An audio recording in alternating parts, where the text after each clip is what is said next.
The Making of a Man. When we children had grown up, we learned the rest of my father's story, which my mother hadn't mentioned in the coffee tales.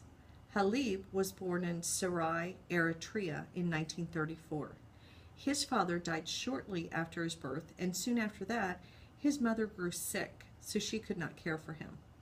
So while still a child, my father moved to a monastery where he lived with Coptic Christian monks and learned an ancient verse and holy chant from millennia past.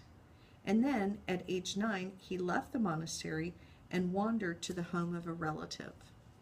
Some would say he lived with his relative, but he might say that he almost died. For living implies life and vitality, and he had neither. He became an unpaid laborer, a servant, an orphan among family. He started to wonder, does God hate me? Did he curse me before birth? Is that why father died and mother goes to join him? One day his relative hurled the wooden coffee grinder at his head. She promised to do much worse, and he feared to stay. But he could not return to the monastery, and he could not return to his mother, who was still sick. So at age 14, Halib turned from his homeland of Eritrea and wandered deep into the heart of Ethiopia, into the province of Tigray. Alone and almost penniless, he had to rely on strangers as he traveled from small town to small town. But our people are generous and big of heart, especially among the village folk, and few go hungry while there is any despair. So he survived. He arrived finally at the big city they call Mekelle, where he found his one rich uncle and many other Eritreans. Even with support from his uncle and the countrymen, though, he sometimes went 2 or 3 days without eating. Then he would devour 6 or 7 injeras at one sitting. It was a time of eating lunch, not knowing when you would eat dinner, he later told us. So whenever I could, I ate multiple meals in one. The monastery and his relative had taught him how to work, so he begged at a shanty government clinic, cleaning rooms, folding sheets, making beds. But he loved drink. He loved women. He loved every vice that a teenage boy loves when he has no adult supervision. What one does in youth, one often regrets in old age. I lived a sinful life, but what would you expect? I had no mother. I had no father. I had no one to teach me right or wrong. Bejukum, my children, please don't be like me. Despite these weaknesses, he also worked diligently cleaning at the clinic. As he cleaned, he listened. As he listened, he lent his hand. As he lent his hand, he began to learn. He learned how to read at the monastery, and now each night he read whatever books he could get his hands on. Anatomy, physiology, physics, mathematics, chemistry. He learned all the basics of science. One day, all Ethiopian students who dreamed of becoming physicians came to Mekelle to take the government's standardized examination. To fail meant a volatile peasant life and dependence on the local economy's unsteady orbit. To pass, as only 5% would, meant a permanent job in the Ethiopian government and a valuable place in society. Although my father had not attended high school, he took the test with the other students. A vagabond among local favorites, what chance did he have? He always told the story with pride. There were many of us who took the test. One person scored 86 out of 100, and I scored 84. Everyone else scored below us, so I earned the right to train as an advanced dresser.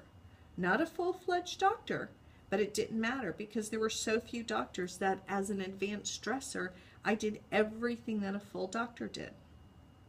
Living in a desperate time among a desperate people, among wars, among famine, among epidemics, he found that he often held the keys to life.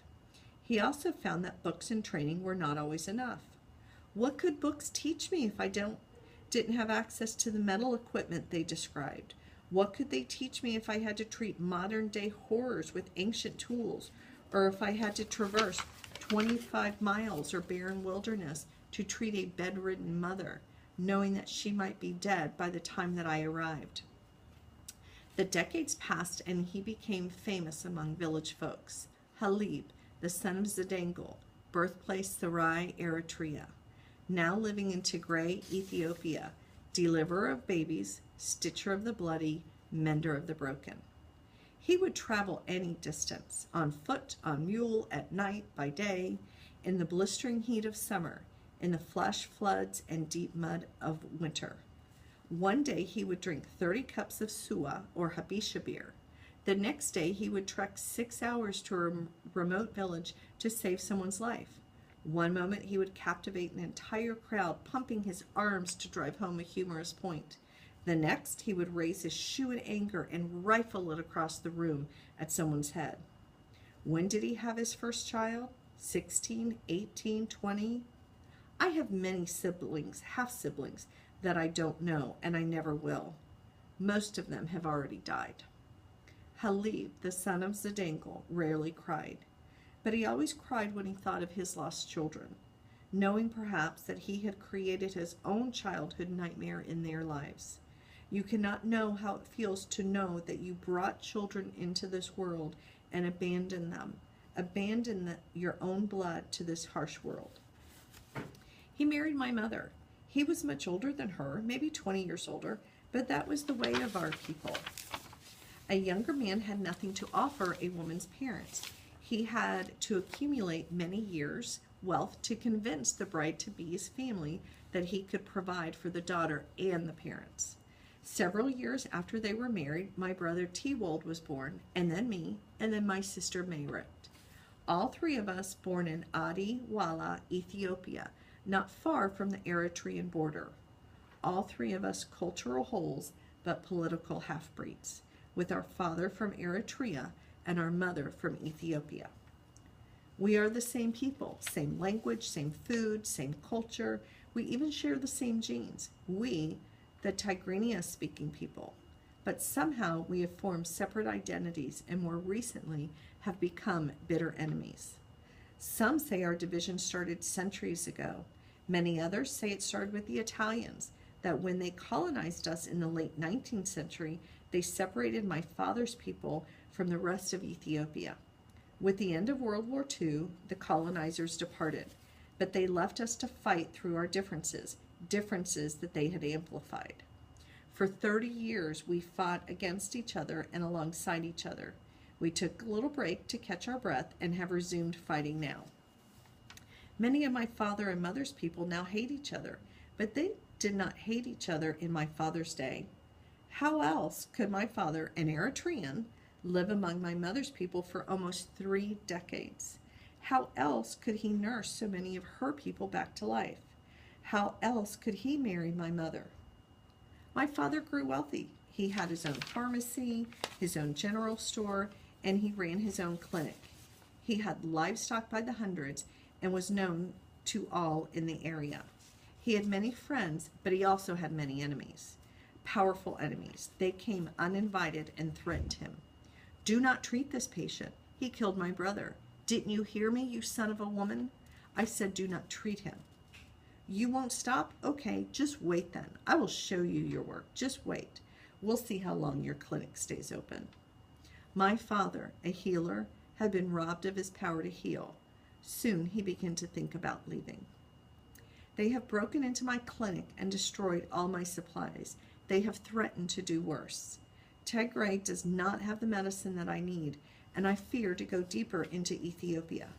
My friends warn me not to report to headquarters for more supplies. They say the ruthless Dergu regime will kill or imprison me. Gathering the provisions that I will need, I pack my mules and head across the border to Sudan. I purchase the supplies. Thank God for the black market. I get them for half the price. Let's just pray that these pills are real. Even the regular market sells fake pills. I return and I treat whomever comes to my clinic. Hippocrates lives among us, and I can refuse no sick person. But my enemies return, and even my friends pressure me to choose whom I will treat. Their threats run through my mind all day long. What? You bought more supplies? You must be crazy. You must not like living. The first of the month beckons, and I must enter deeper into Ethiopia to report on how many patients I have treated, to receive updated orders, and of course to receive my monthly salary. But my friends refuse to let me go, telling me to think of my children. If you want them to grow up fatherless, go ahead and report to headquarters. I cannot risk it, so I stay. But I keep seeing patients. For I, Halib, the son of Zedangle, am a doctor. I have served my people for more than 20 years, and I will not stop now. Good thing we have savings. Good thing that we planned ahead. We can survive even without my paycheck. But what use is money if you are not alive? The Dergu approaches with their army. I fear that they will kill me because I did not report to headquarters when I was summoned. They even say that the Dergu has given their army clearance to wipe out all our people. No questions asked. Burn and loot, rape, create a race of tortured half-breeds who hate at least half of themselves. Annihilate all those who show the slightest resistance. I have to flee, but what of my family? Can they make it? Can 3 young children and their mother survive the scorching wilderness? Can I survive it? Can I even flee? Will my friends let me leave? Will my enemies let me leave? Or will they make me join their ranks as an army doctor? If I flee with my family, all will know what I intend, and they will capture all of us. So I must go alone for now. I will pack my mules slowly and pretend that I'm going to buy more supplies in Sudan, and then I will stay there. Do not worry, family. I will get settled and then hire a guide for you. How will you get through the border into Sudan, you ask? The rebels will not let you pass. Yes, this is true for all of you who were born in Ethiopia. Do not fear. I will mail you letters of clearance. The rebels are my friends and will let you through. Here, too, is money. With money, you can do much. But exercise great care. Even those who befriend you seek to rob you. Sew the money into your cloth and never take your cloth off. That way no one can steal it. I must leave now. My community, my people, my family, my wealth, the status that I have earned through decades of service. I leave all this behind. I go to join the millions, the refugees in Sudan.